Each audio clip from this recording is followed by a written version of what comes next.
సాధిస్తాం సాధిస్తాం అంబేద్కర్ రాష్ట్రే జై భీమ్ జై భీమ్ జై భీమ్. ఒకసారి ఇలా చూడండి, ఒకసారి ఇలా చూడండి.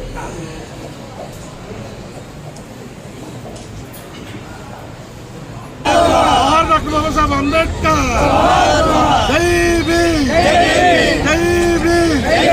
అంబేద్కర్ ఆలోచన విధానమే, అంబేద్కర్ ఆలోచన విధానమే, అంబేద్కర్ ఆలోచన విధానమే. జై భీమ్ జై భీమ్. దగ్గర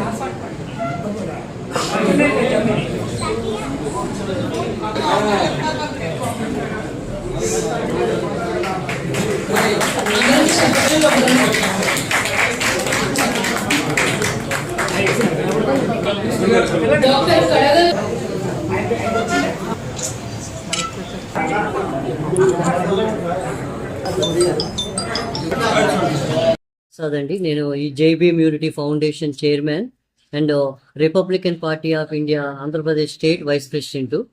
ఈ జై భీమ్ యూనిటీ ఫౌండేషన్ ఇది మొదటి యానివర్సరీ.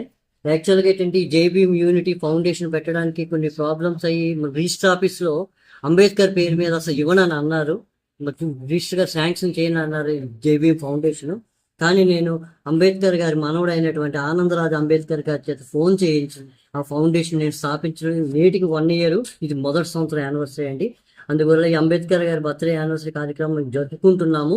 ఈ కార్యక్రమంలో ఈరోజు ఈ అంబేద్కర్ గారి బర్త్డే కార్యక్రమంతో పాటుగా RPI Republican party of India party సమావేశం, కార్యకర్తలకు కొత్త నూతన కమిటీలు, స్టేటు జిల్లా కమిటీలు కూడా ఎలక్ట్ చేయడం జరుగుతుందండి.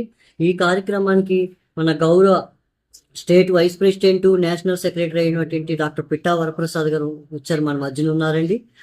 ఆయన తర్వాత మన ఏఎస్ శ్రీనివాస్ గారు హ్యూమన్ రైట్స్ ఫౌండేషన్ తెలంగాణ నుంచి వచ్చారు. అలాగే డాక్టర్ నమ్మి అప్పలరాజు గారు బీసీవై పార్టీ, ఆయన కూడా ఈ కార్యక్రమంలో హాజరయ్యారు. మన డాక్టర్ బిషప్ సాల్మన్ రాజు గారు రాజమండ్రి నుంచి రావడం జరిగింది. అలాగే డాక్టర్ కండవల్లి లక్ష్మి గారు మన తూర్పుగోదావరి జిల్లా ఎస్సీ సెల్లో సెక్రటరీ, ఆ మేడం గారు కూడా టీడీపీ అటెండ్ అవ్వడం జరిగింది. అలాగే మన మధ్యన దేవేంద్ర ప్రసాద్ గారు, ఆయన కూడా ఫాస్ట్ గారు కూడా రావడం జరిగింది. అలాగే మన మధ్యన ఈ రోజు తెలుగుదేశం ఒక ఎంపీ గారి భర్త కూడా కొన్ని క్షణాల్లో రాబోతున్నారు. ఇక్కడ అన్ని వార్డుల్లో పార్టీ కార్యక్రమాలు ఉండడం వల్ల మన దగ్గరికి లేటుగా రావడం జరుగుతుంది. అలాగే మన తెలుగుదేశం మన జిల్లా ప్రెసిడెంట్ మన పట్టాభి గారు కూడా రాబోతున్నారు. అలాగే మన వంశీకృష్ణ గారు రాబోతున్నారు. మన మంత్రి రాజశేఖర్, స్టీల్ ప్లాంట్ నుంచి మంత్రి రాజశేఖర్ గారు 12 గంటలకు వస్తున్నారు. అలాగే superintendent of police SP Prabhakar, Kinjuru Prabhakar గారు కూడా రాబోతున్నారు. కానీ నాయకులందరూ వచ్చే సమయం ఉంది, కానీ టైం లేక ఈ యొక్క సమయం గురించి టైం పడుతుంది. ఈ రోజు ఈ కార్యక్రమంలో కొంతమందిని వ్యక్తులను అన్ని రంగాల నుంచి సేవలు చేసి, రాజకీయ రంగము, సోషల్ వర్క్ రంగం, అన్ని రంగాల నుంచి కూడా ఉత్తమంగా సేవలు అందించే వారికి ఒక చిన్న నేషనల్ రికగ్నిజన్తో doctor BR Ambedkar national award and Ramabai national award ఇవ్వడం జరుగుతుంది. ఎంతమందికి అండి? ఒక 26 members అండి. Republican party of India Ambedkar రాష్ట్ర అధ్యక్షుని, అదేవిధంగా జాతీయ కార్యదర్శిని.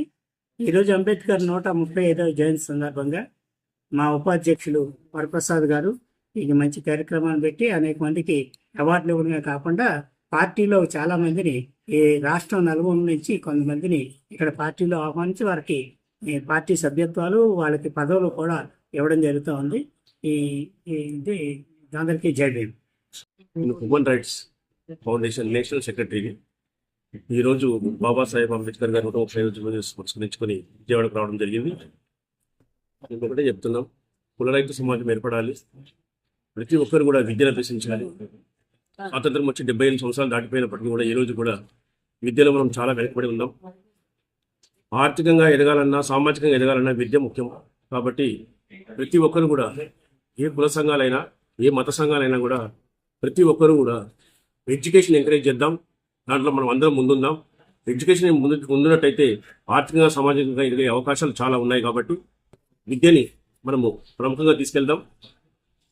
ప్రభుత్వానికి కూడా డిమాండ్ చేస్తున్నాం, మీరు విద్యని ప్రతి ఒక్కరు కూడా, గవర్నమెంట్ స్కూల్లో చాలా పూర్ రిజల్ట్స్ వస్తున్నాయి, అట్లా కాకుండా 100% వచ్చే విధంగా మనం అందరం కూడా కృషి చేద్దాం.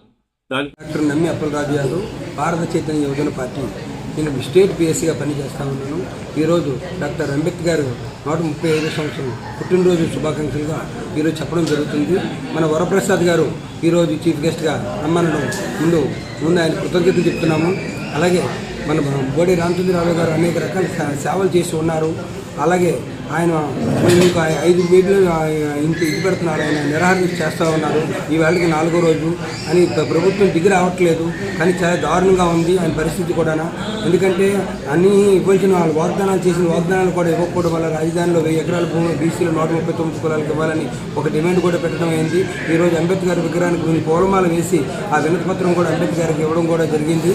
దాని మీద ఈ డిమాండ్స్ కానీ కుదరకపోతే ఖచ్చితంగా దీని మీద చాలా సీరియస్గా ఉంటుందని చెప్తూ మీ నమ్మి అప్పుడు విశాఖపట్నం.